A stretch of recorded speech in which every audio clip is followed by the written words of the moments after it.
mwaka CEO Summit Forum. iyi nama yigeze no kuba i Kigali Tshisekedi ayizamo mbere ya covid murabyibuka yego ku munsi w'ejo rero iri kuba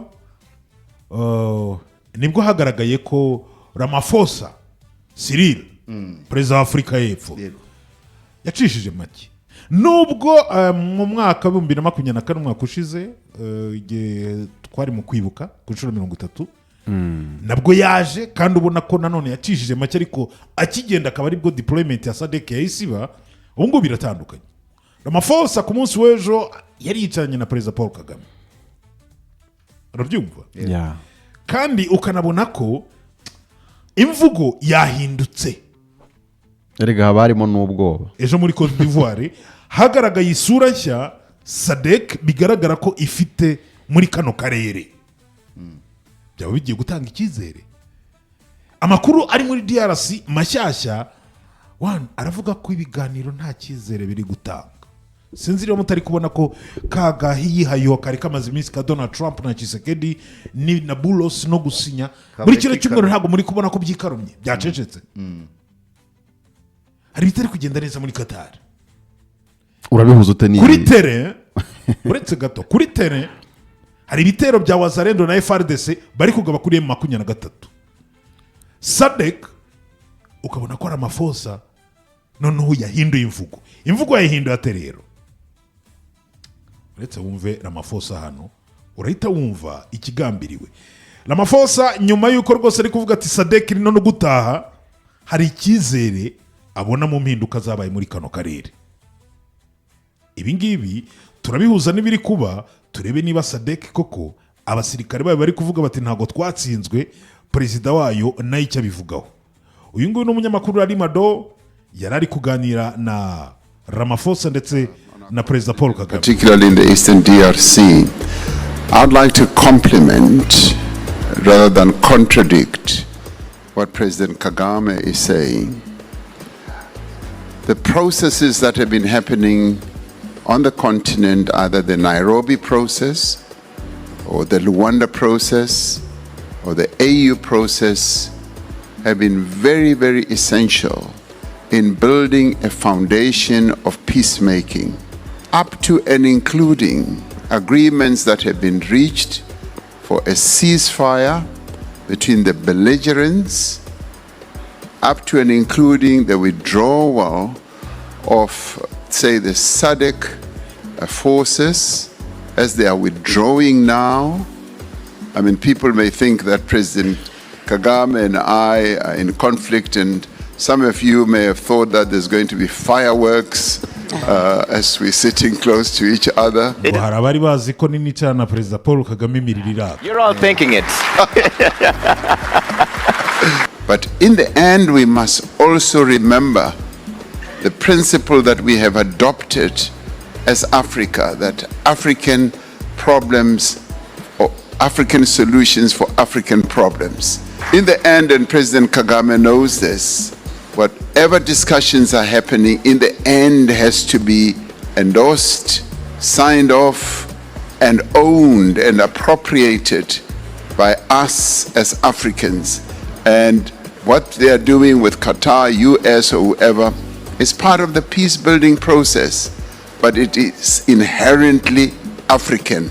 And we must thank and applaud those who are assisting because they are our partners, but we are the owners of the whole process ourselves as Africans. Iyi ni SKFM, iyi ni Frontline, aho ngaho ni Abidjan muri Côte d'Ivoire muri CEO Africa CEO Forum. Aho ngaho ni muri Afurika y'Epfo. Ntabwo turi buhatinde kubera ko turaza no kwerekeza muri DRC. Movement 23 iri gukora ikintu nakwita nk'umusako kandi utunguranye mu bice bitandukanye bya Goma, ari kugenda hafatwa FDLR, FRDC, Wazalendo n'intwaro mu basivili. Impamvu nyuze muri Abidjan nuko abayobozi bakuru b'ibihugu Ramaphosa ndetse na Perezida Paul Kagame ku munsi w'ejo bari kuri pano baganira.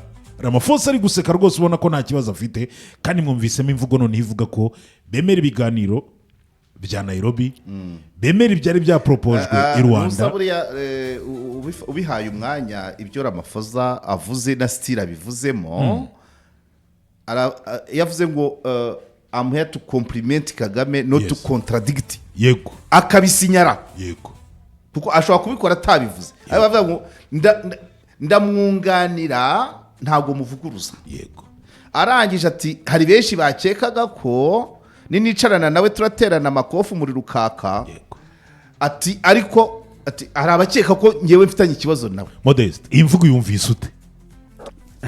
iyi mvugo irimo ibintu bitatu.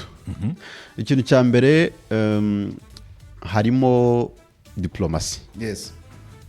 Ikintu cya kabiri harimo kubaha. Tshisekedi nawe wari uhari muri iyi nama kandi byanga bikunda yari yatumiwe. Byanga bikunda yari yatumiwe. Bino bintu ndanahagera.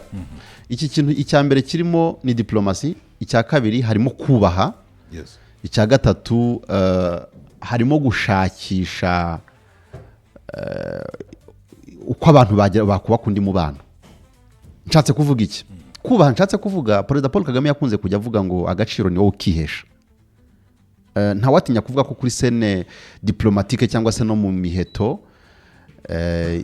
Kagame yabatsinze. Rekane no kuvuga wenda nta nubwo nshaka kukata Kagame yabatsinze. Ate South Africa imbunda bazanye muri Goma ntago rwose ntitubici ruhande, ntago byagaragaraga ko zaje kurwanya mu 23. Hari gahunda zindi zo gutagetinga u Rwanda. Uko Perezida w'u Rwanda Paul Kagame yabikoze ngewe ndanavuga nti Paul Kagame kubera ko ubona ko anariwe nubwo byanze bikunze afite abo bakorana. Baragerageza bishyira hamwe uko bashoboka bibwira ko bakomeye ariko mu mibare ya politiki birabananira.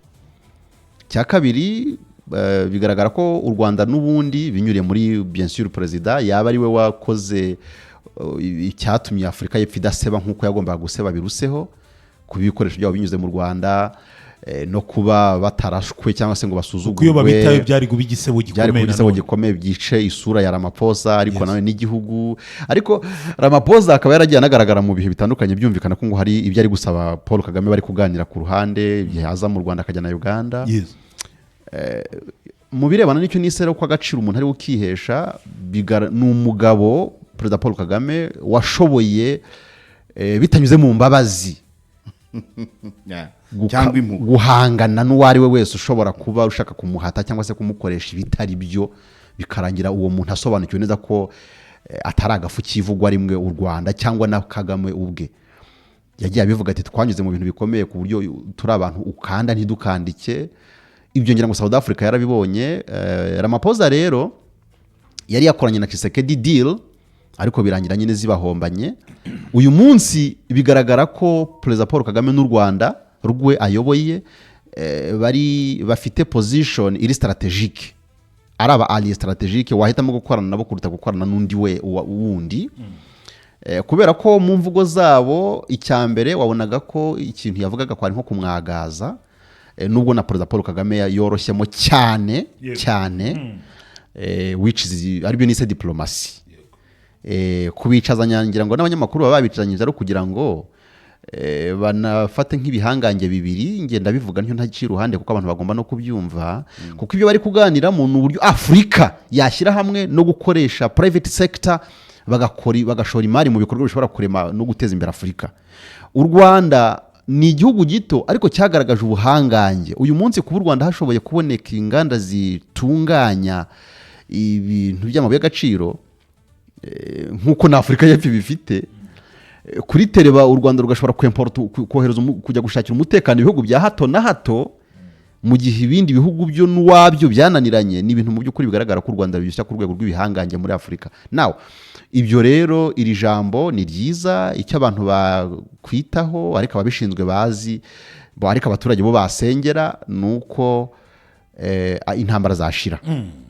Ahangaha reka twumve Perezida Paul Kagame hagira icyo atangariza bari muri iyi forum, noneho uze wumve nanone ibyo avugamo. For decades as Africa, whatever President Trump has decided, or whatever anybody else will decide in the near future, there is a history to how we've been going about things for decades as Africa. So it isn't like we should just wake up one morning and because of what somebody has done that affects us, we should have been building up the momentum in terms of what we need to do to make Africa self-dependent and resilient, and also in how Africa works with other continents and other countries. So that is the context. So in this case, it is as well that President Trump decided to do what he did. If that was only to add to many other reminders or things that should wake us up to, as Africa, be able to do what we ought to do.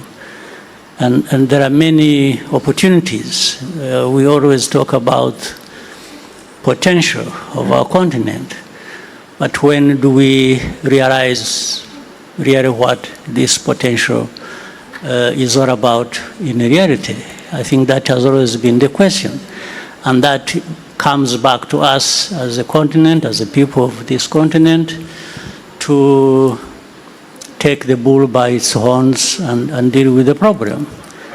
So we can't keep depending on what others are saying or doing about us. We need to be working with each other and other countries on the global stage that offer what we need, and we as well offer what they need. In frontline mode nka editor experience y'imyaka myinshi semurira abadukurikiye icyo mukuru w'igihugu yashaka kuvuga amagambo make.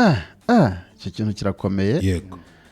President Trump has decided, or whatever anybody else will decide in the near future. Kucyo Trump yafashe icyemezo kuzakora cyangwa n'icyo aziteganya kuzakora, hariho amateka agaragaza uko ibintu byagenze nuko mu myaka ishize kera twagiye gukora nka Afurika. One morning, and because of what somebody has done that affects us, we should have been building up the momentum in terms of what we need to do. Mu bikorwa byose twakabaye dufite ibyo twubaka byacu, twubaka byatuma Afurika iba umugabane wigenga, ufite ubudaheranwa, kandi hubatsiye mu buryo umugabane wa Afurika wabukorana n'indi migabane. Icyo nicyo nshatse kuvuga. Muri uwo mujyo President Trump decided to do what he did. Ni binasa n'ibyo Trump nawe yahisemo gukora, ariko byari inyongera kuri byinshi bindi byari byarakozwe. As Africa be able to do what we ought to do. And there are many opportunities. We always talk about hari amahirwe menshi abanyafurika duhora tuvuga, amahirwe ahari. But when do we realize really what this potential is all about in reality? I think that has always been the question. And that icyakora muri byo Afurika yakabaye ikora, hariho ibyo tuzi biba biriho. This continent to take the bull by its horns and deal with the problem. Ikintu gufata ikiriho cyo tugeze mu gihe cy'uko imfizi yafatwa amahembe tukayikoresha cyangwa tukayiha icyerekezo cyayo. Doko tugomba kwikorera imitwaro yacu. Wavuze gusemura, ntabwo wambwiye guhindura ibyo ari kuvuga. Ni ukuvuga ngo Perezida Paul Kagame, he is a democratic pan-Africanist. Yego. Democratic pan-Africanist ni ukuvuga ngo muri pan-Africanism arashaka kuvuga ko Afurika ikwiriye gukora ibyayo, icyo akora ntanashake kuyigirukirwa. Yego. Akemera ko n'ubundi hari ibyo Afurika yakorana n'ibindi bihugu, ariko hari ahantu agira n'ubudaheranwa bwo kuba ari umuntu utajya atuma ibintu bipfa gutambuka gutyo gusa. Yes. Aragira ati hari ibintu byagiye bikorwa bikatugiraho ingaruka. aho ngaho ushaka wakumva amahanga ya kure cyangwa ukumva n'ibindi bihugu byo byakoze bikagira ingaruka ku Rwanda. Igisigo cyose kiba gifite ibisobanuro byacyo biba bifitwe n'umusizi nyir'ubwite. Ntabwo nshaka kuvuga ko ari ibyo yavuze, ariko niba avuga ati haba hari ibintu byagiye bikorwa bikatugiraho ingaruka, ntawamenya niba atavuze ati nk'aba ba South Africa cyangwa se nka Amerika muri projet zitandukanye, kuko byagiye bigaragara ko Perezida Paul Kagame mu mvugo ze atajya avuga ibintu ushobora kuba wakumva byoroshye, wari yatanga ubutumwa afite abantu ari kubuha. Now kugeza uyu mwanya hari amaproje bari kuvugaho nka AGOA niyo muri 2000 mu mugambi w'uko byagombaga kubaka ubutwererane n'ubundi hagati y'ibihugu, ariko hari na Lobito iri mu migambi ya Amerika yo kuva Angola ikagera muri Congo, Zambia ikagira ibyikukumbayo, ariko nabo bakunguka. Ndavuga abanyafurika kumva no ngo nta kisize ntabwo uze gusemura uko ushaka. Noneho rero iyi nama irimo kubera ya Abidjan, bari kuganira ku birebana n'uburyo bareba uruhare, ni nabyo ihora iganiraho, uruhare rw'abikorera private sector mu gufatanya na public sectors kugira ngo bubake, bagire uruhare mu kubaka ibintu byose bishobora kuba byateza imbere Afurika. South Africa ikaba bayicaje hamwe n'u Rwanda, ariko ukabona abakuru b'ibihugu nyine bari kuba diplomatique, ariko mu bikindi kiganiro Perezida Paul Kagame yavuze ko hari ukuri baraza kubwiranira mu byumba baraza guhuriramo nyuma. Ukuri kuko yavuze ko aha ku Karubanda, in fact impamvu navuze ngo diplomatic nuko hano ku Karubanda bazi neza ko badashaka kugaragaza ko hari ibitagenda neza, ariko mu yindi muri video zitandukanye yakomeje kugaragaza ukuntu ibintu bikomeza kuzamba Paul Kagame n'ubundi, ariko asigaho umwitangirizwa ko mu zindi nama baraza kujyamo mu ma sessions buriya baraza kubwizanya ukuri, African problem na African solution. Ababwira ati rero le problème, ibibazo by'indane turabiganirira, amaswime amalenje y'ibyacu, ni nako yavuze muri ibyo baravuganira ahantu na baravuze wenda nko mu muhezo yanze gushyira ku Karubanda, ushobora kuba ari ibijyanye n'iyi case ya Region de Grand Lac, niyo SADC withdraw na East Africa, ariko duhora turwana turyana dusubiranamo bikadukerereza abandi bari gusahura izo African problem na African solution. Dorko White House byifashe. White House twe tumaze kumenyera ko nyine hari kuva ni supervisor ga White House, kandi ni intare mu ishyamba, urebye nabira kurya icyakora wirukanse ugacika intare nta kibazo. I'm dealing with Rwanda and Congo who are fighting, and we're trying to get that one straightened out, and I think we have done that. Did a great job. Nobody even talks about it, but I think we're close to doing that. They're looking like they're going to maybe make a peace deal, which would be good. But I'm dealing with a lot of different things. Urakoze cyane. Donald Trump arakubwira ati afite deal a lot of things icyarimwe, harimo n'ikibazo cy'ibihugu bibiri byo mu karere. Now urumva ko iyi forum yo bavuze bati nk'abanyafrika twicare tubisotinga mu African solutions. Aha rero Washington iti turi mu madiro which is fine. Urugero natanze nakubwiye ngo Amerika iteka ryose ni intare mu ishyamba. Now intare mu ishyamba nta nyamaswa bifitiye imbabazi zindi, igufatishije uhita uba lunch cyangwa dinner, ariko bizikize ushobora kuba dinner cyangwa se breakfast, ariko wirukanse ukamenya ibyawe, kuko principe yayo ifata itungo, ifata inyamaswa iri kugenda inyuma y'izindi, inyuma y'izindi, ariko zamugabwa mbere ziba zagiye. Yes, reka mbonera mbabwira ko Minisiteri ishinzwe ibikorwa by'ubutabazi gusaba kwirinda gukubitwa n'inkuba mu bihe by'imvura.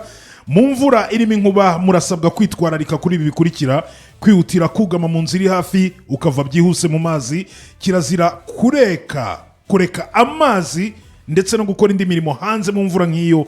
Irinde kugama munsi y'ibiti, irinde gukoresha telefone, ucomokora ibyuma byose bikoresha amashanyarazi mu buryo burambye, fata ubwishingizi ku mitungo. Si ibyo ngibyo gusa kandi, kubera ko turi kumwe na Mount Kigali University. Mount Kigali University gahunda yayo ni empowering generations through quality educations. Niyo mpamvu Mount Kigali University yatangiye kwakira abanyeshuri bashoje amashuri yisumbuye ndetse n'abifuza gukomeza guhabwa uburezi bwo ku rwego rwa kaminuza. Amasomo batanga arimo Masters of Law, filmmaking na production ndetse na diploma of culinary art. Mount Kigali University itanga amacumbi ku babyifuza. Gahunda y'amasomo ni mu gitondo nimugoroba ndetse na weekend.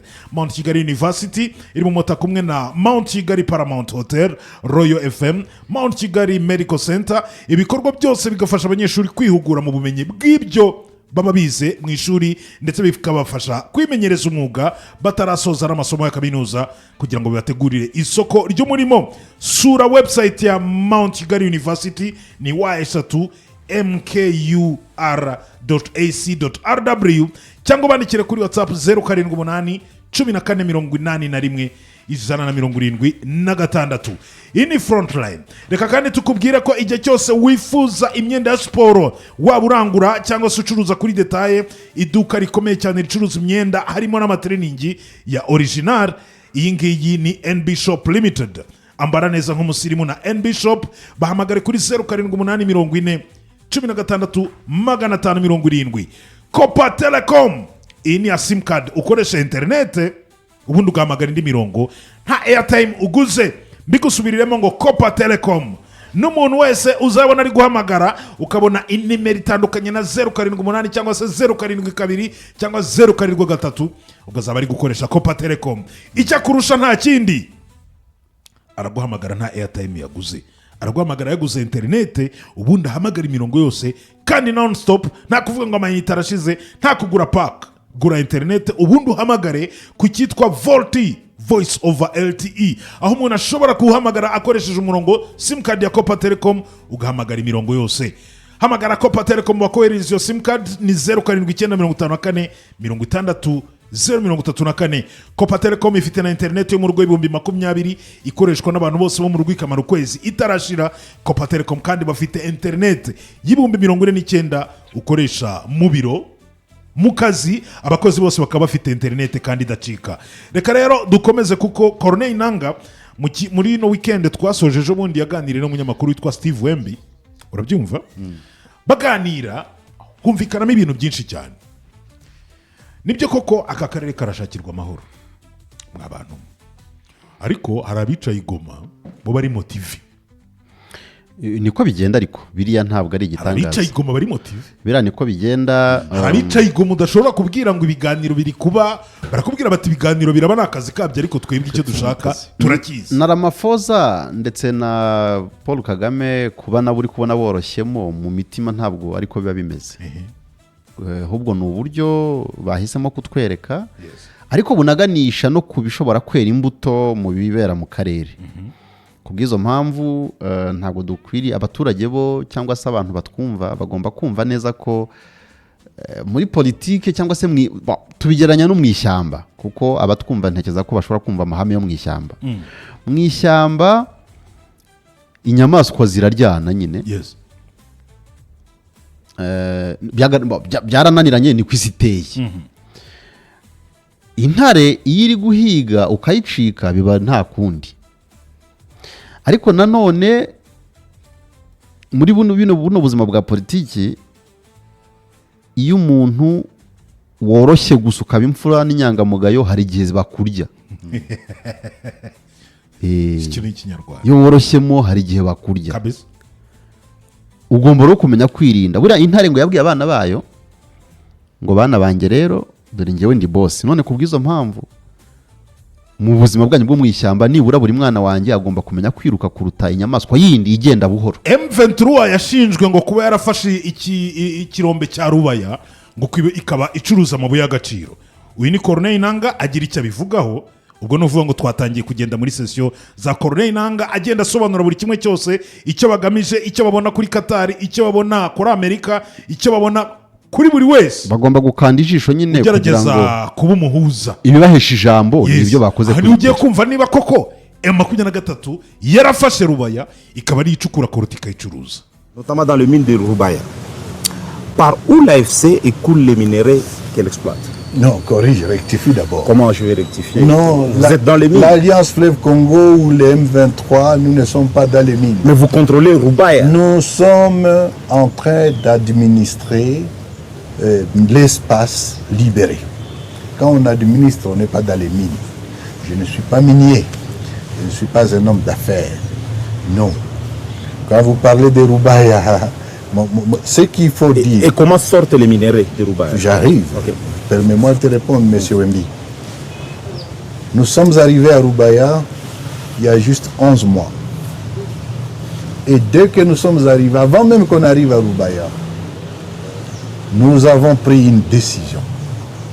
Et cette décision, il y a une année, c'est la décision portant interdiction formelle à tout membre ou tout cadre de l'AFCM 23, militaire comme civil, comme politique, de s'immiscer soit dans l'exploitation et encore moins dans la commercialisation des substances minérales.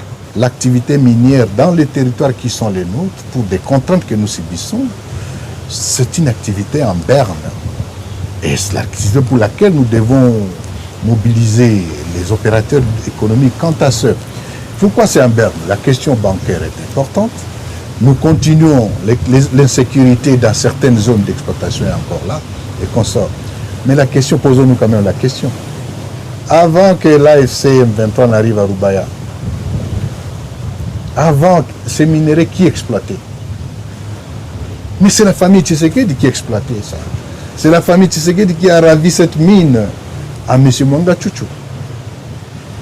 Où est-ce qu'ils exportaient? Ils exportaient toujours par le Rwanda. Ils exportaient toujours par l'Ouganda. Ils exportaient toujours par le Burundi. Aucune substance minérale ne part d'ici vers Kinshasa parce qu'il n'y a pas de route. Pourquoi vous ne posez jamais cette question? On dit, mais comment vous le faisiez ça? Non, je vous confirme encore, l'Alliance Fleuve Congo M23 n'est pas dans les mines. iyi ni SKFM ukorone inanga kwitangazamakuru. Hano baravugamo byinshi bitandukanye. Abashinjaga M23 ubucukuzi bw'amabuye y'agaciro no kuyacuruza. M23 iravuga ko batangiye kubona ko bari kugenda begera Goma. Komite nyobozi y'ubwayo yavuze ko ivanyeho ko buri mukadire wese muri M23 azajya mu bucukuzi bw'amabuye y'agaciro. Ibujije ab'umusirikare ab'umusivile bitemewe ko bajya mu bintu by'ubucuruzi. Bakomeje bakora ibya politike n'igisirikare. Hanyuma rero amabuye y'agaciro akomeje gucukurwa n'abayacukuraga n'ubundi. Yego. Umwihariko nuko wenda noneho bacukura bagasora. Yego. Bagasora mu 23 nyine ikabacungira umutekano. Nanga rero muri kino kiganiro na Steve Wemby, Modeste cyangwa se Omar. Okay, Modeste. Hano tugende buhoro buhoro. Comment je vais rectifier? Non, vous êtes dans les mines. L'Alliance Fleuve Congo. Umunyamakuru arahagika nangati muri mu y'agaciro, nangati kosora ntabwo ari byo twe ntabwo turi mu y'agaciro. Turi abayobozi. Tuyobora aka gace twigaruriye. Twe turakayobora ntabwo turi abacukuzi b'amabuye y'agaciro. Ntabwo ngiye ubwanjye ndo umucukuzi w'amabuye y'agaciro. Oya. Quand vous parlez de Roubaïa. Yo muvuga ibirubaya aramusetse. Et comment sortent les minerais? None amabuye y'agaciro asohoka ate? Ndaje mpagere. Ndagusubiza Wemby. Nous sommes arrivés à Roubaïa. Twageze Roubaïa. Juste 11 mois. Tumaze amezi 11 tukontrola Roubaïa. Nous sommes arrivés avant même qu'on arrive à Roubaïa. Kuva twahagera yewe na mbere. Nous avons pris une décision. Twanzuye iki kintu. Cette décision, il y a une année. Kandi uwo mwanzuro tumaze umwaka tuwushyizeho n'umwanzuro ubuza mu buryo bweruye k'umukadire wese cyangwa umusirikare wa 23 militaire comme civil, abasirikare cyangwa abasivili, abanyapolitiki bo muri twebwe bwo kwivanga, babujijwe kwivanga mu bucuruzi bw'amabuye y'agaciro des substances minérales cyangwa no kugira ibyo bacuruza bireba n'amabuye y'agaciro pour des contraintes que nous subissons. C'est une activité en berne. Ibi ni ibikorwa biri gusa naho bikendera. Les opérateurs économiques quant à ce. Pourquoi c'est en berne? La question bancaire. Kuki ibi bintu bisa n'ibiri guhenebera? Nous continuons l'insécurité dans certaines zones d'exploitation encore. Icyo dukora mu by'ukuri dukisha umutekano. La question. Avant que l'AFCM 23 mbere y'uko AFCM 23 mfata Roubaïa, avant ces minéraux qui exploitaient. Ayo mabuye ninde wayacukuraga? Mais c'est la famille Tshisekedi qui exploite. N'umuryango wa Tshisekedi. C'est la famille Tshisekedi qui a ravi cette mine. N'umuryango wa Tshisekedi wambuye Mwanga Cucu ibi birombe bya Roubaïa. Où est-ce qu'ils exportaient? Bayajyanaga. Ils exportaient toujours par le Rwanda. Mais bayoherezaga n'undi wanyujije mu Rwanda. Bazaga Uganda. Toujours par le Burundi. Burundi. Tshisekedi yaracukuraga agacisha amabuye mu Rwanda. D'ici vers Kinshasa parce qu'il n'y a pas de route. natwe uyu munsi ntabwo tworoza Kinshasa kuko nta mihanda ihari. Comment vous le faisiez ça? Non, je vous confirme encore. L'Alliance Fleuve Congo ndagusubiriramo ko Alliance M23 itari mu bucuruzi. Nous voulons le changement du pays pour la dignité. Turashaka ko igihugu gihinduka kugira ngo kigire agaciro kacyo. Ines KFM hari indi version, hari indi minota 12 ya Corneille Nangaa aganira n'umunyamakuru mu minota mike cyane iri imbere.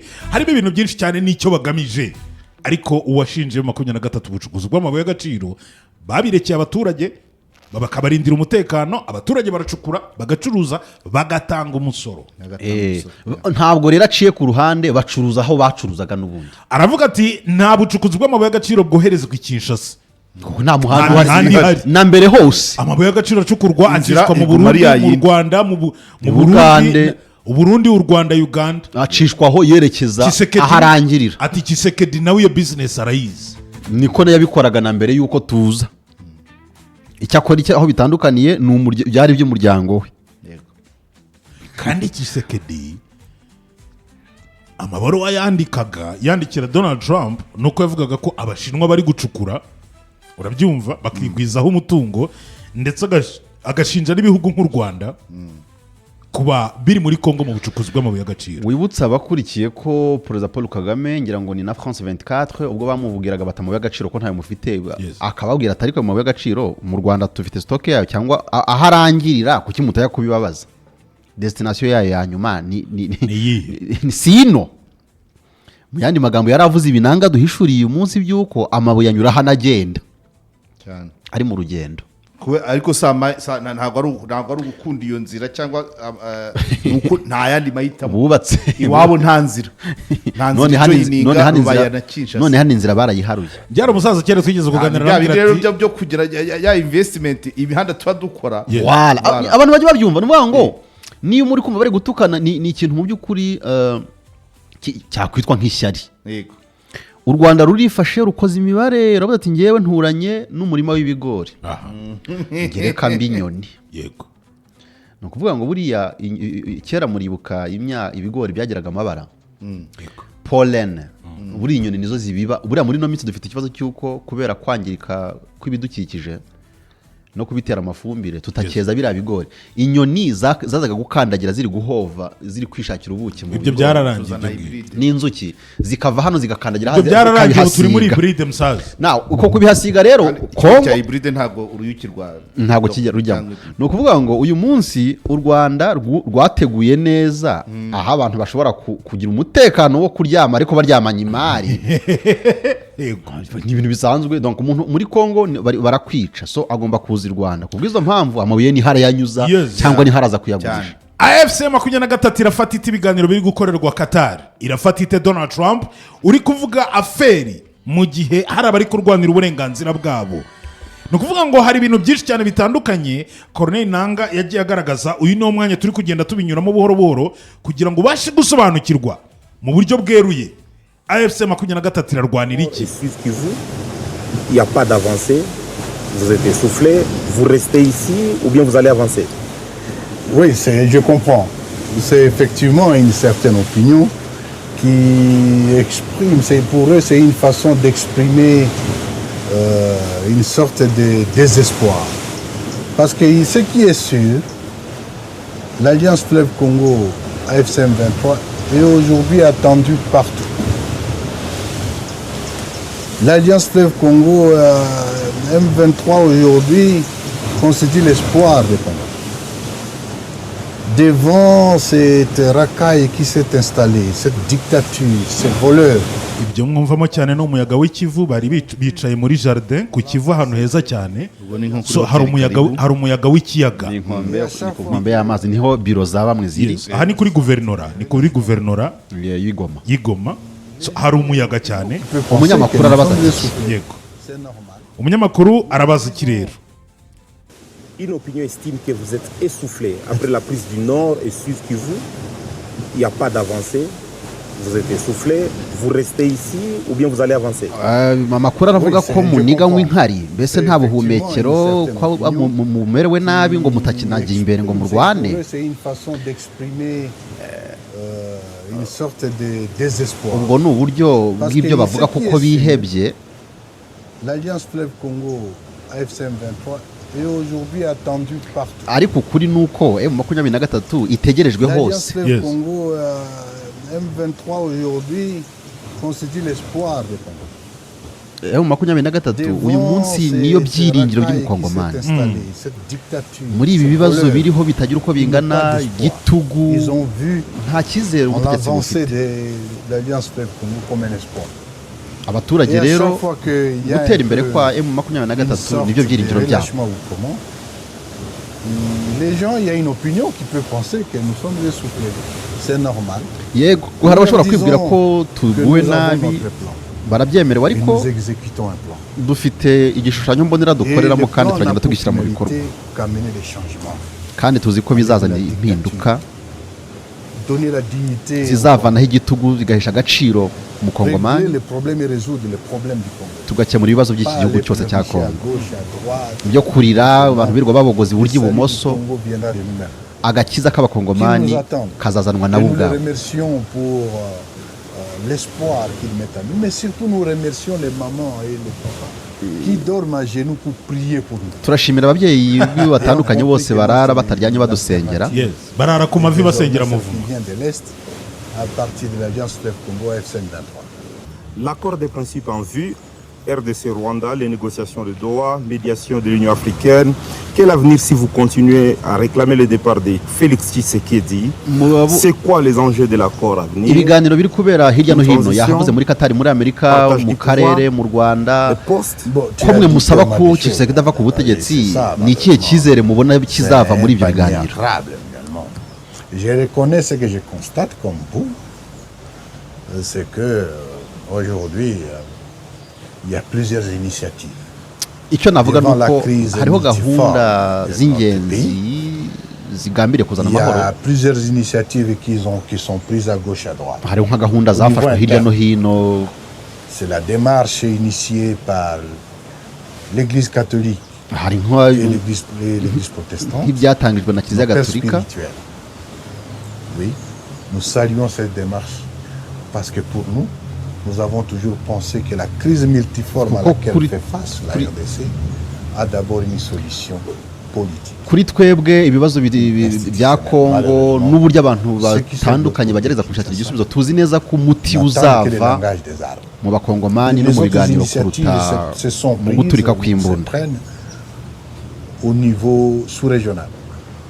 ufashe gahunda y'ibiganiro mu karere ngo ni ukuvuga Nairobi, Angola, Rwanda. Qui est désormais mise en place par l'EAC et SADC. ubu hariho ibindi biri kuganirwa muri Afurika y'ibihugu bigize Afurika y'Epfo, mu muryango wa Afurika yunze ubumwe. Afurika yunze ubumwe yashyizeho Faure Nyasimbe nk'umuhuza, uwo ni perezida wa Togo. Mais il y a autant de facilitateurs qui sont désignés aussi. ariko hari n'abandi bahuza bashyizweho. Et la dernière initiative, ou les dernières initiatives, sont celles qui sont prises au niveau international. kandi gahunda za nyuma noneho zigezweho ni ziri kubera ku nzego mpuzamahanga nk'ibiri kubera i Doha ndetse ni Washington muri Amerika. Ont la prétention de ramener la paix. izo gahunda zose zigambiriye kuzana amahoro. Peut-être se poser de savoir. ariko icyo kwibaza ni ukwibaza ngo muri uko kuntu bigerekeranye des fois comme une cacophonie. ko hariho ibintu bisa n'urusaku cyangwa ibintu bihindira biduhira. mu bivugwa byose icy'agaciro kirimo ni amahoro, nicyo kituraje ishinga.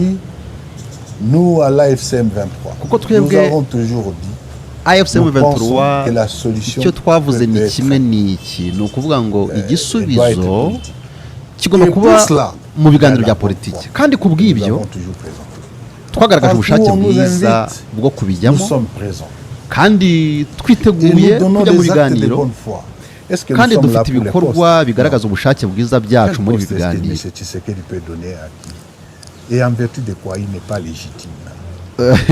Tshisekedi nta kintu we kirimo, nta gisubizo na kimwe afite. yewe nta matora namwe yigeze atsinda. uyu munsi ni iki twaganira nawe? Il faut régler la crise congolaise, le problème de la crise congolaise qui est multiforme. igikwiye ni ugukemura ibibazo bitandukanye by'ingeri zose z'abakongomani, les causes profondes de cette crise. tugakemura ikibazo muzi w'ibi on bibazo soit plus ou moins à mesure de dire que non, ceci ne reviendra plus jamais. kandi tukabikora mu buryo tuvuga tuti ibi bibazo dukemuye ntibizagaruka iteka ryose. La réouverture de l'aéroport de Goma ikibuga cy'indege kizafungurwa ryari bizaterwa rero n'impamvu zitandukanye. D'abord, ce qu'il faut savoir qu'avant leur départ, cyo kumenya cya mbere ni uko mbere y'igenda ry'aba bantu ubwo la tour de contrôle de l'aéroport a été détruite. Pillée même. Ikibuga cy'indege ibikorwa byo kuhagenzura byarangirijwe et des forces de SAMI avaient créé et circulé sur la piste. ibifaru n'ibindi bikoresho d'objets explosifs bya gisirikare ibiturika byangije ikibuga cy'indege kuko byahagendagendaga. Le préalable pour penser à l'ouverture de l'aéroport, c'était d'abord l'évacuation aussi de toutes ces troupes qui étaient là. ibibanziriza ifungurwa ry'iki kibuga icya mbere hari harimo ko izi ngabo z'amahanga ubwazo zibanza kuhava. nyuma rero tuzakora inyigo yo kureba igikwiriye hakorwa inyigo ngiro izadufasha kureba uburyo nyine ikibuga cy'indege cyazongera gufungurwa. ariko ikibazo cya mbere ni gukemura ibibazo by'abakongomani. Vous avez avec l'ancien président de la République démocratique du Congo, Joseph Kabila. Parce que le gouvernement congolais l'acquise des concepteurs, coordonnateurs, initiateurs même de votre mouvement. Bon, nihe sano mufitanye n'uwahoze ari perezida w'iki gihugu? Quel est le lien que vous avez? bavuga ko ariwe Kabutosa cyangwa se umuyobozi mukuru w'ibi bikorwa mukora. nyiricyubahiro Joseph Kabila Kabange yahoze ari perezida w'iki gihugu koko. Il a un statut constitutionnel. afite agaciro ahabwa n'iteko nshinga. ni umusenateri w'iteka muri iki gihugu cya Kongo. ikintu nakunze kubabazwa nacyo cyangwa kwicuza nuko mu bindi bihugu cyangwa ahandi bene uyu ni ubutunzi bukomeye. njya ndeba ukuntu abandi baba bari kugwirirana bashaka kwegera abahoze ari abayobozi b'ibihugu byabo, ndetse we afite n'urufunguzo rw'ibi bibazo arabisobanukiwe kurusha abandi bose kandi ashobora no kubitangaho umuti.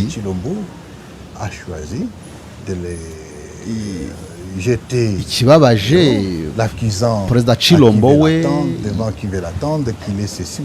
yahisemo kumurega aho abonye hose ibyaha bitandukanye. Moi j'ai travaillé avec monsieur Joseph Kabila. njyewe nakoranye na Joseph Kabila comme chef de l'État et moi comme l'un de l'animateur ari perezida n'umuyobozi wa zimwe mu nzego l'une des institutions la plus sensible. J'ai apprécié ayobora seni la façon komisiyo y'amatora. J'ai apprécié la rigueur. nzi ukuntu akora, la lucidité. nzi ubushobozi bw'ubwenge n'ubwenge afite. Des rapports professionnels avec. mfitanye isano ry'umwuga nawe. Il va venir éventuellement. J'ai appris qu'il serait en route pour venir à Goma. ubwo biri kose numvise nanjye ko ari mu mayira ajya Goma. Pour nous il sera le bienvenu. ariko naza twebwe tuzamwakira cyane, ariko ntaraza. icyo mucyumve mutyo niko kuri bariya barateragiranwa. wibuke ko Wembi ari wari wavuze ko Kabila ari Goma agiye kuza. dukomeze. On ne gère pas le pays avec les émotions. barateragiranwa amarangamutima barayavanga muri politiki, ariko igihugu ntabwo kiyoborwa n'amarangamutima. La dictature inacceptable. ariko abo ngabo bafite ayo marangamutima nibo banyagitugu nyine nabyo bibatera kuyobora igihugu mu buryo bw'akajagari. Va-t-il venir ici? Je vais vous dire que non. uko byamera kose Kabila ni umukongomani. icyo twakwibaza azaza hano. À nos pères spirituels. Les évêques catholiques et protestants sont arrivés à Goma. Ils nous ont bénis. cyangwa abayobozi ba kiliziya gatolika baje hano badusabira n'umugisha kuri ubu butaka bwa twamaze kwigaruriza muri Goma. Les uns venant en clandestinité. hari abagenda baza mu buryo bw'ubwihisho cyangwa se bw'ibanga. D'autres venant publiquement, même les gens. hari n'abaza mu buryo bweruye. yewe hari n'abo bava mu butegetsi bakadusanga bakaza hano.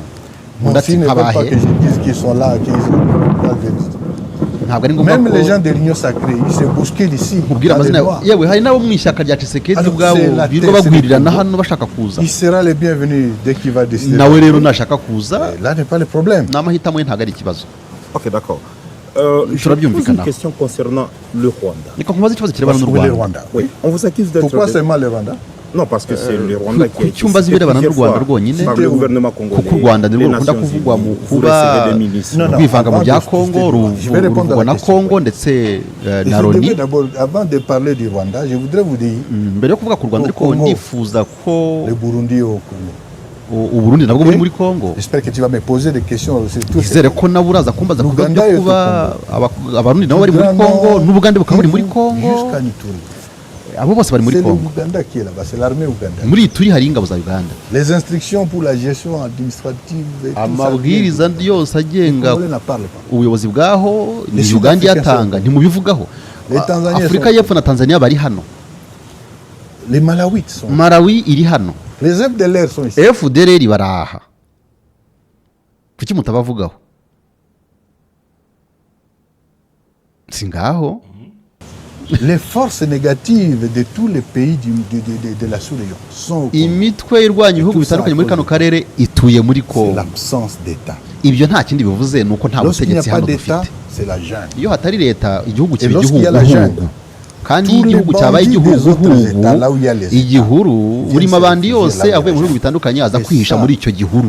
C'est M. Chilombo Ikibazo rero ni L'incompétent Chirombo udafite qui n'a ubushobozi pas compris qu'en étant en occupant les fonctions qu'il occupe, utajya yumva udasobanukiwe il neza ko devrait umwanya arimo bien construire les FARDC. wakabaye umuha ububasha bwo kubaka igisirikare no kubungabunga umutekano w'intara z'igihugu. Vous vouliez poser la question sur un probable ou un éventuel soutien du Oui, aho est-ce niba que ushaka vous kubaza aurez ikibazo le gifatiye soutien ku militaire, rwikekwe idéologique rw'igihugu runaka cyaba kidufasha.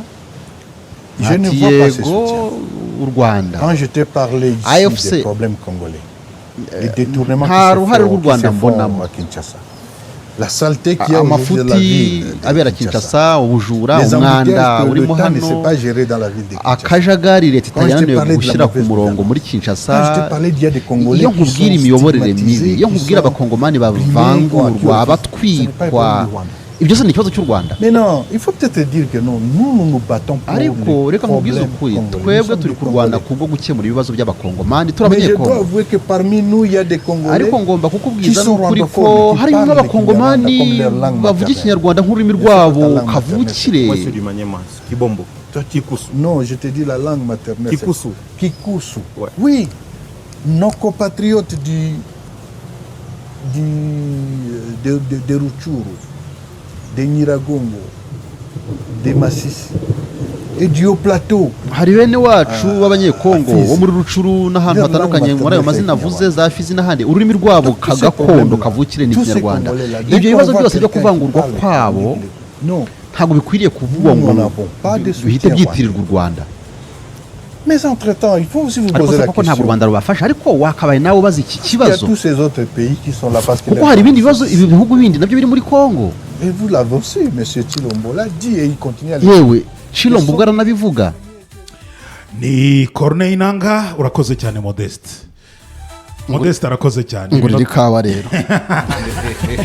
Iminota 15 Corneille Nangaa aganira n'umunyamakuru Steve Wemby. Mwumvise icyo 23 ifite position ifite kuri buri ngingo, yaba ari ibiganiro Washington, yaba ari ibiganiro Doha. Icyabona ugukemura ibibazo by'abanyekongo. Hari icyo yavuze ngo ni kakofoni.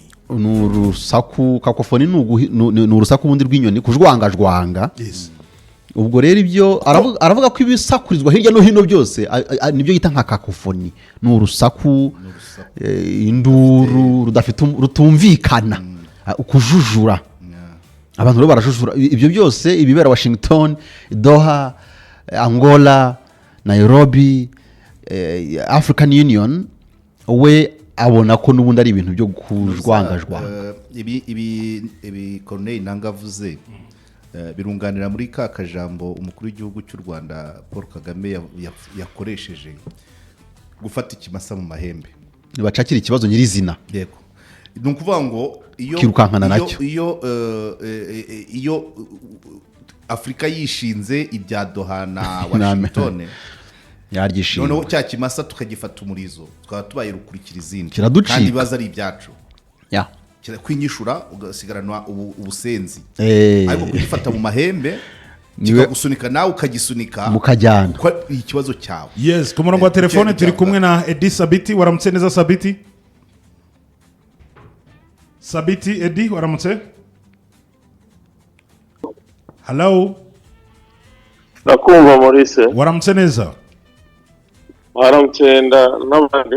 Yes. Waramutse neza. Sabiti, ejo Abidjan muri Côte d'Ivoire.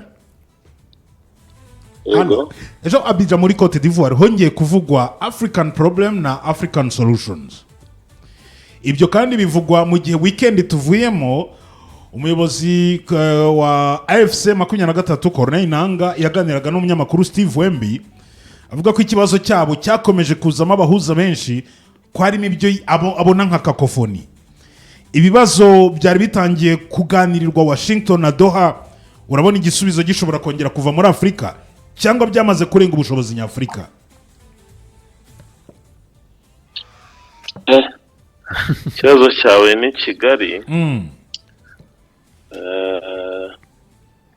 Ni Kigali kiragutse kirangana n'ibibazo uko bingana mu karere kacu, ariko Corneille Nangaa ku ruhande rumwe nk'umuyobozi wa ririya huriro, yes, birumvikana afite position agomba gufata, ariko en même temps ni mouvement ifite revendication cyangwa se bafite ibyo basaba nka AFC M23.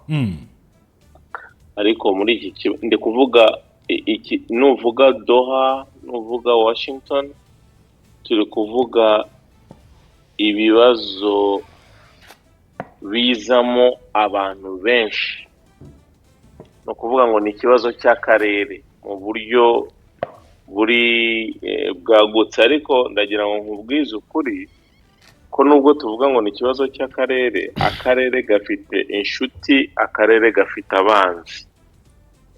So akarere gafite abantu bagafitemo inyungu batarabo mu karere. Akarere gafite abantu bagomba kugira baza kubigiriramo igihombo batarabo mu karere. Sinzi niba byumvikana. Yego. Ushingiye ku nama y'ejo ya Africa CEO Forum, byumvikane ni ihuriro bashyizeho rihuza CEO n'abayobozi b'ibigo bikomeye ku mugabane wa Afrika n'abanyapolitike. Ni platform yo ihuza aba CEOs n'abanyapolitike, decision makers, abafata ibyemezo mu nzego za politike. Yes. Ku ruhande rumwe wenda turebye no kuri pano y'abantu bahari, wenda babiri muri bo mwagarutseho, Perezida Paul Kagame, byinshi mu byo aba ba CEO bifuza cyangwa se urwego rwa secteur privé cyangwa se urwego rw'abikorera, ni kimwe mu bintu yakomeje gushyira imbere, ndetse no mu Rwanda murabizi ko mu cyerekezo cyacu nuko abikorera ubukungu, abikorera bafite uruhare 80%, wenda karegera na Modeste baraza kunkoreje niba imibare nkifite neza, nuko mu cyerekezo dufite nuko 80% ubundi bya ekonomi bigomba kuba mu maboko y'abikorera. Yes.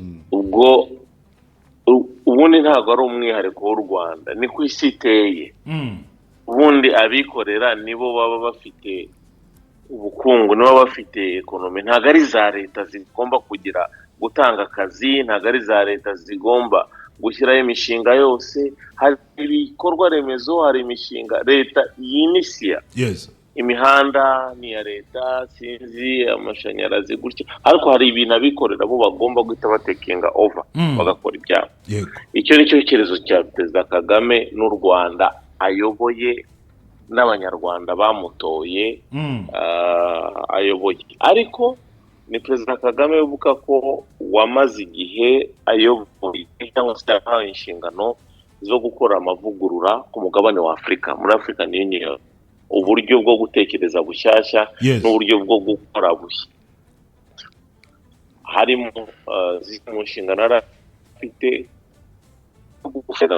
kugira imbaraga no kugira iyo momentum yavuze, kugira akaboko mu iterambere rya Afurika, byose binyuze mu bisubizo abanyafurika bagomba kwishakamo. Nuko iyo tuvuze ibisubizo abantu bagira ngo ni ibisubizo ku ntambara, kuri za conflict, hoya ni ibisubizo ku bibazo Afurika ifite, kuko ibibazo Afurika ifite uyu munsi mu bibazo biza ku isonga ntago ari conflict z'intambara.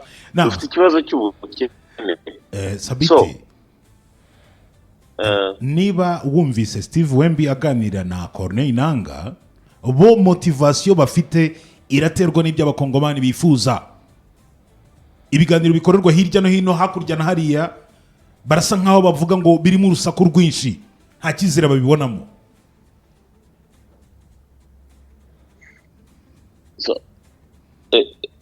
Urusaku rwinshi sinzi icyo wita urusaku rwinshi, ariko ndakeka ko n'abantu benshi bahindutse abamediator. Aka kanya ndahamya ko umusaruro umaze kuva Doha na Washington muri iyi minsi mike, tubwizanye ukuri, utanze agahenge Rwanda itigeze itanga mu myaka nk'ibiri ishize. Cyangwa se hari ukuntu imitwe yari yarashyushye n'imvugo ku mbuga nkoranyambaga, sinzi niba mubona ko hari ibintu bimwe byahindutse no mu mvugo y'abanyapolitiki. Yego, yarahindutse. Abantu hari ikintu bita gushyira amazi muri ntuza, cyo mettre l'eau dans le vin. Abantu bongeye mutuzi mu vino wabo kugira ngo udakomeza gukara, no kugira ngo habeho koroshya imvugo n'ibiki. Hari rapprochement yabaye, hari ibiganiro birimo kuba. Nubwo ibiganiro biri kuba Sabiti, nubwo ibiganiro biri kuba, ariko twihutisha tubwire ngo projection yabyo ubona izatanga umusaruro koko, cyangwa bishobora kuzacikamwa akantu kakaba ariko gatanga umusaruro, kuko Nangaa aravuga ati twebwe dufite undi murongo, nubwo batari kurwana nkuko byasakuzaga mbere. Ngira ngo nubundi kiriho nuko abo nibo babaga bari gusakuza cyangwa bavuga cyane, uyu munsi bakaba bacitse wenda kuko hari ibyo barimo, ariko Nangaa aravuga ibindi. Ubona solution iri lasting izavamo? Ikibazo dufite hano gikomeye, hari ibibazo by'akarere muri rusange, hari ibibazo ibihugu bifitanye hagati yabyo. Hano ndashaka kuvuga u Rwanda na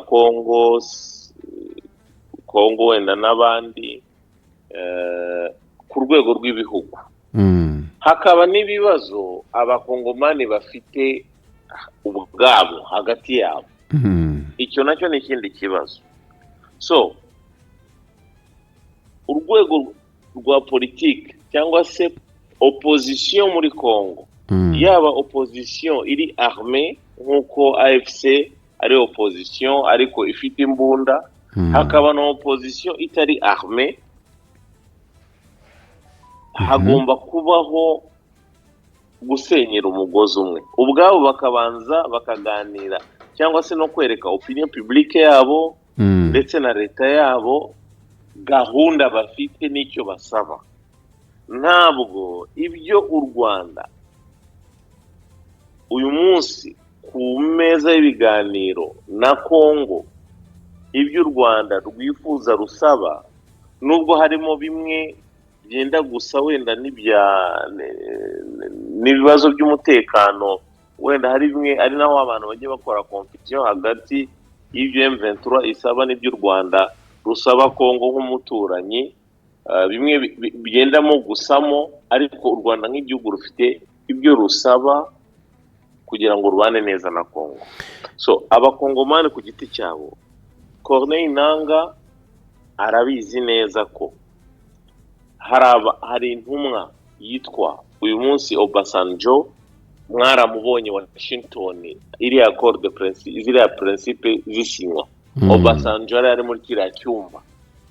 Obasanjo muri kumubona muri no minsi ari gukora tourne, yahuye na Kabila, yahuye na Moise Katumbi, yahuye na Mbusa Nyamusi. Murabyibuka Mbusa Nyamusi uyu munsi bivuga ko asigaye abi Bugande, uri kubyumva niho ari baze. Kandi Mbusa Nyamusi ejo bundi yari ministre muri guverinoma Tshisekedi, muri guverinoma ya muri manda ya mbere ya Sama Lukonde ya Tshisekedi guverinoma.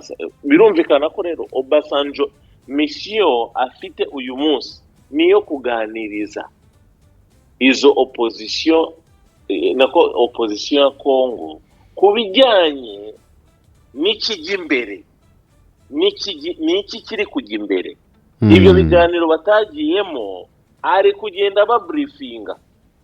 Sinzi niba mureba ikintu gihari, no kuvuga ngo biriya biganiro byo hejuru bigari n'iki, hari ubutumwa ahabwa bwo kugira ngo nawe agenda agenera. Murabyibuka ko Obasanjo n'umwe muri babahuza umuryango wa Afrika yunze ubumwe yashyizeho, na 2013 yari arimo muri bino bintu arabyumva. Ikibazo cya Congo, Obasanjo murabyibuka ko niwe muntu wagiye gusanga Laurent Nkunda mu ishyamba bwa mbere, induru ziravuga, abantu ati bigenze bite. Ariko ndakeka ko visite ya Obasanjo iri mu bintu byatumye CNDP ijya mu biganiro na leta ya Congo y'icyo gihe, kubera ko habayeho kuyiha agaciro, habayeho kuyumva, kuyitega amatwi.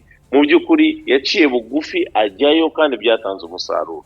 Mu by'ukuri uyu munsi niba dufite abantu bazi ikibazo cy'akarere, Obasanjo mu bantu baza kwisonga, we na Tabombeki. Uvuga iki ku kuba AFC ivuga ngo mu byiza akora byose Tshisekedi ngo agomba kubanza kuva mu bwato? Yes. Ubona azavaho, natavaho se urabona ibyo bizakunda cyangwa nayo bazayibwirira iki iryo jambo rivanemo?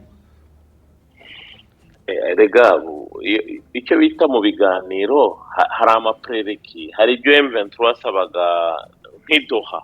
Urebye liste y'ibintu M23 yasabaga mbere yo kwiganira na Congo, mu by'ukuri ubirebye bya bintu by'ibanze, urebye kuri draft y'ibintu basabaga, mu by'ukuri n'ibiganiro ntibyari gushoboka.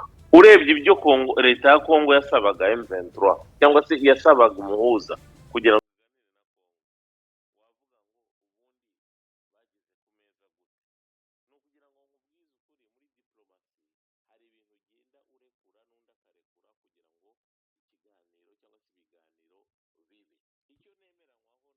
na Corneille Nangaa nuko hajemo abantu benshi, nyamara byarashobokaga ko ibintu birangira hakiri kare. Ibi ni ibintu byari kurangira kera EAC ikiza mu kibazo, ariko tubwizanye ukuri. Na Perezida Kagame ubwo yarabyivugiye ajya kubaza ati se EAC koko irahari, abantu ibibazo turabibona kimwe. EAC yarafeirinze. Rero niba EAC yarafeirinze, tubwizanye ukuri, abantu bagomba gutera indi ntambwe. Niyo mpamvu byarangiye habayeho inama ya SADC na EAC, bakavuga ko ari ibintu bizajya gukemukira. Ikindi, Ambasaderi Olivier Nduhungirehe, Minisitiri w'Ububanyi n'Amahanga w'u Rwanda, nta minsi 3 ishize agaruka kensista akavuga ati ibyaba byose Washington, Doha, byose bishamikiye kuri SADC na EAC. Gusa ngewe ikibazo mfite, Qatar, Doha, Washington ariyo Amerika bakeneye amahoro mu karere kacu kubera inyungu bahafite. Tubwizanye ukuri, nibyo ngibyo ni nako kuri, niyo mpamvu bakeneye amahoro. Rero inzira yose yabafasha kugarura amahoro bo barayinyuramo, amahoro aboneke. Ariko sasa tugaruke ku bantu bacu, EAC na SADC.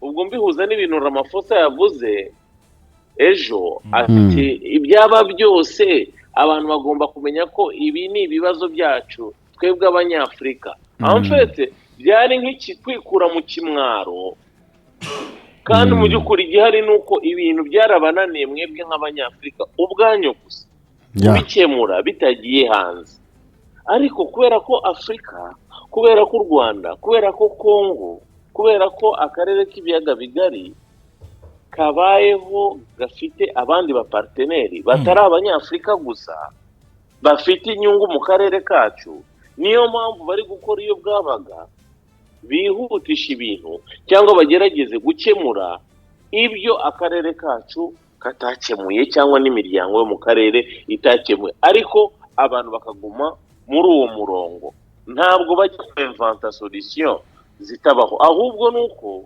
solution ziri possible cyangwa se ibisubizo bishoboka twebwe mu karere, twebwe muri Afurika twananiwe kubishyira mu bikorwa. So niba hari abandi bantu bashobora kudufasha kubishyira mu bikorwa mu nyungu zacu, kuko amahoro naza mu nyungu zacu mbere na mbere nk'abantu bo mu karere. Yego, ntabwo Qatar yabuze amahoro, ntabwo Amerika yabuze amahoro. Amahoro nagaruka mu karere ni mu nyungu zacu mbere na mbere. Urajya kumbwira ngo hari izindi nyungu z'ubukungu zikurikiwe, yego je vais bien. dusigaranye iminota 3 Sabiti, dusigaranye iminota 3 gusa. Mbere na mbere amahoro nagaruka, icyo nicyo kintu cya mbere twese dushaka nk'abaturage basanzwe. Yes. Ikindi kintu kiza gukurikiraho, ayo mahoro naza guherekezwa n'ibikorwa by'ubukungu bitanga akazi abantu mu karere, hejuru yo kugira amahoro n'umutekano akagira n'ubwo bukungu bubuminga, inganda zigakora mu karere hose, abantu bakabona akazi, abafite ibyo bacuruza bagacuruza, kuko ni akazi. Urebye iyi mishinga iri kuvugwa muri ibi biganiro ni ibintu bigari bizatuma abantu benshi, ibintu byinshi bizaba bishamikiye kuri ibyo bintu. Niba ari izo nyungu, njyewe ndi muri uwo murongo wo gushyigikira ikintu cyose cyagarura amahoro n'umutekano, hakavaho urwikekwe, hakaza ibyo byose bigakurikirwa n'imirimo ndetse n'ubukungu, akarere kacu kagatera imbere.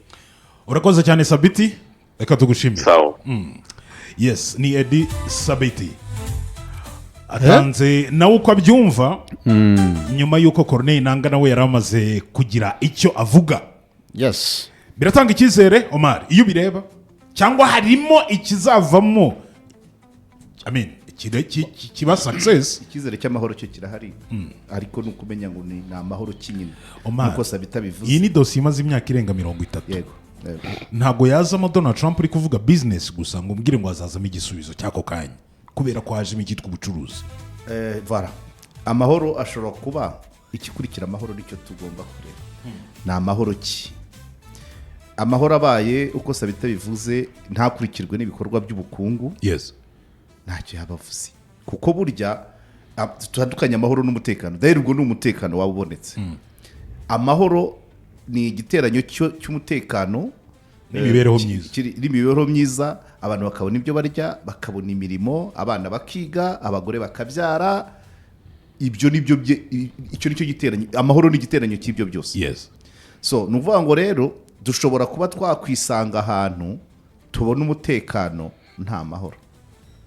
Ibyo bigomba kujyana amahoro mu karere. So niyo mpamvu ntabwo rero mpamya ko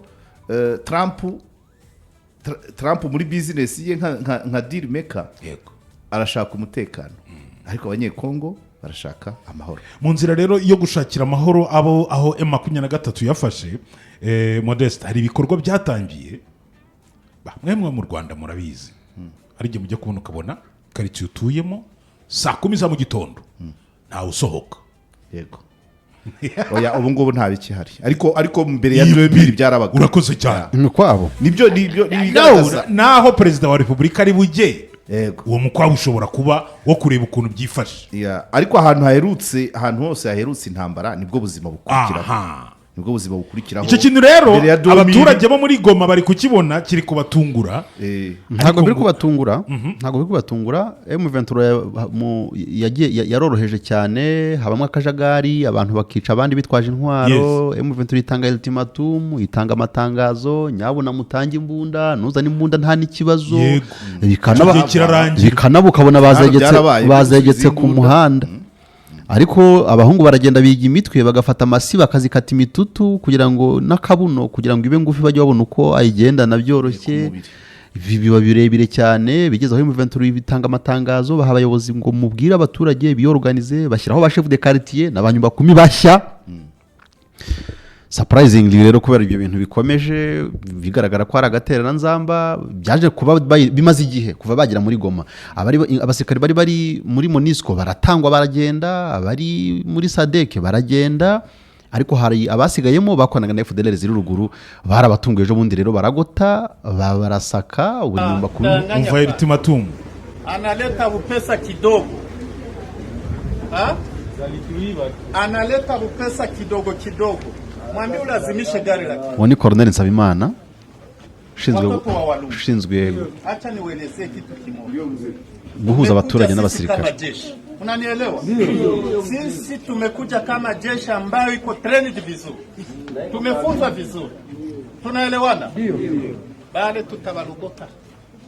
Siku tunawapatia wiki moja peke yake. Ultimatum.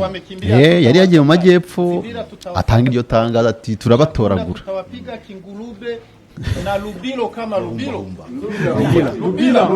na pajua pale Sofu na kwengine Nyarubemba sijue Evari sijue kote tutawapiga. Mnanielewa? Hakuna kwe sijue acha Kanyola si hapa nyumba walikuwa asubuhi walikuta jeshi letu liko tayari wameanguka mujeshi letu amewasiaga kama bunga wamesiagika kule watuambia habari. Tunaelewana? Iyo ni ultimatum ni muri Bukavu ariko nuji Goma none urasanga saa 10 za mu gitondo muri Kakabeho barabyumva ara barimo gukangurwa barabyumva bakabasaka. On utilise la carte d'enrôlement. Donc lorsqu'on te donne ça directement on te dit que tu es congolais. Abo ngabo ni FDLR zari zarahawe amakarita y'abakongomani. Qui les a donné la carte? Regarde. Woni Wiringoma. Yes. Abo nabari bafashwe bicejwe muri stade. Igoma nago byoroshye. Igoma nago byoroshye arabafashwe bicezwa muri stade buretse none ho wumva bangabo. Organisé dans différents quartiers de la ville de Goma par les services de l'ordre de l'AFC M23 donne de bons résultats. Plus de 10 armes saisies ainsi que plusieurs bandits et des effets militaires ont été trouvés dans le quartier Mugunga après le bouclage effectué dans la matinée de ce lundi 12 mai 2025. L'objectif de ce bouclage est de mettre la main sur les bandits qui insécurisent la population de la ville de Goma.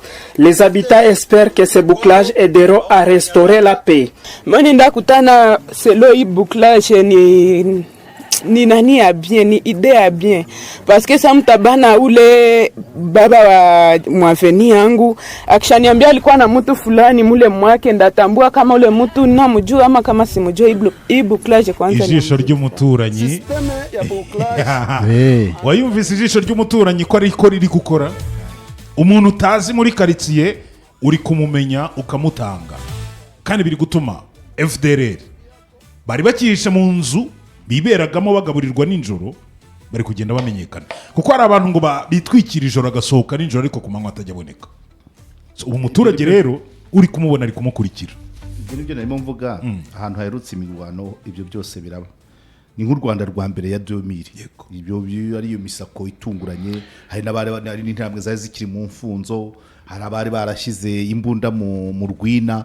Ibyo byose byasabaga ko abaturage bafatanya n'inzego z'umutekano bakagira. Hari n'abazaga biyemfilitra n'abacengezi. Ibyo muri Kongo byo biri kuva ngo muri stade Musanze mu stade ubworoherane naho byarahabaye. Ibyo muri Kongo byo biragoye. Bavuze ati nimutabatubwira aha hose tuzahatera itabi. So ni ibintu donc ahantu haherutse imirwano byo hose izo ni operation ziba zigomba kuba kugira ngo wizere ngo uri gukorana nabandi. Modeste nubwo bidakuraho ko hari abashaka gushyiramo ngo demokarasi ho kabyarawe nahoze mbona abahungu barimo bitwa bagatebuke umutipe bakoze amaspace n'abashaste gahundugo ngabo baracyarwaniye kuri social media bakoze amaspace ngo ruriya ngo ni propagande ngo baranabaye ngo ni impunzi ngo bari gucyurwa ku gahato uko biri kose impunzi ziba ziri mu nkambi zibaruye zifite uko zizwi cyangwa z'abandi impunzi ribezi bazifite amakarite yazo bara rero mu by'ukuri bafite ibyangombwa by'Ikongo bariya abenshi abubonamo b'abagore n'abagore b'aba FDLR n'abana babo baba baraho FDLR bari baraje kurwana n'Igoma babasigamo urabyumva abo babafatanye hari abagore bafite abagabo babo bapfuye bo bari no gushaka guhita bizira mu Rwanda atazi rwose umugabo wamuheruka agiye ku rugamba ariko akaba yarabuze amakuru ye ariko hari n'abari bije muri Goma rero icyakozwe nuko babakusanije abazarendo aba FARDC bihishanye intwaro bamwe baba bazihishanye mwabonye ko bazifashe nyinshi cyane ubwo rero habanje bigaragara amakuru avuga ko babanje gukora iperereza intelligence ku buryo banamenye imbunda ngo uyu ni Maurice ni umunyarwanda afite imbunda mo hano yayicukuriye hano munsi y'iyi toilette ibintu nk'ibyo barangije barabatungura ntago babikoze hose nyine babanje bafata bari bo bari baraperereje urebye kuko ntago ari mu mujyi hose ariko nyine birakomeje no kuvuga ngo hari amakarice za Ndosho za Katindo hari aho bazwi batuye mu benshi b'abanyarwanda ubwo rero ariko birakomeye bitewe nuko Kongo ntiyigeze ibarura kandi biroroshye ko abaturage banaba banga gutanga amakuru ku munyarwanda cyangwa se ku mu FDLR kuko wenda bakoranaga ari famille z'abazalendo ariko nyine nibyo biri gukorwa umugambi ni ukugira ngo batandukanye urukungu n'amasaka umuturage uw'umusirikare ajya mu gisirikare cyangwa se asubizwe mu buzima busanzwe ariko apana gufata inkumbi n'amasaka ngo byose bikomeze byivangavange so urebye barandi ko byagenze bari abanyarwanda ubura turaza kubaza wenda inzego zibishinzwe niba abanyarwanda bamaze kwakirwa cyangwa niba baramuritswe gusa wazarendo bo birumvikana nabo bagomba kujyanwa nk'imutobo ya Kongo bajya bajyanwa za Rumarangabo bakaganirizwa hari n'abandi bakoraga commentaire ku ikarita kuzitwika directement bo ntabwo ari igikorwa kiza kuko biroroshye kubaka ayo makarita ariko kuyatwika bwo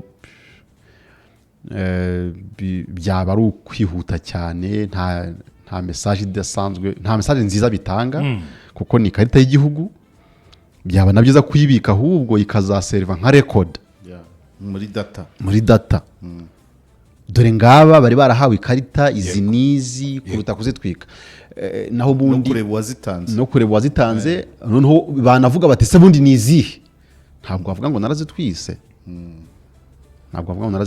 byaba byiza ukaba uzifite yes reka rero mbashimire n'ahangaha dusoreje iminota yacu ni 3:52 reka nshimire cyane Disabiti waduhaye iminota 20 ku murongo wa telefone Modeste reka ngushimire cyane ku busemuzi bwa Corneille Nange ikiganiro kirekire Omar nawe wakoze cyane reka ngushimire urakoze cyane iyi ni Frontline mbere yo gusoza reka mbabwire ko Biomaster ifite ikoranabuhanga mu gucana wakagombye kubuzi aya makuru niba utayazi menye ko Biomaster ari ikigo nyarwanda ni kompanyi ikorera hano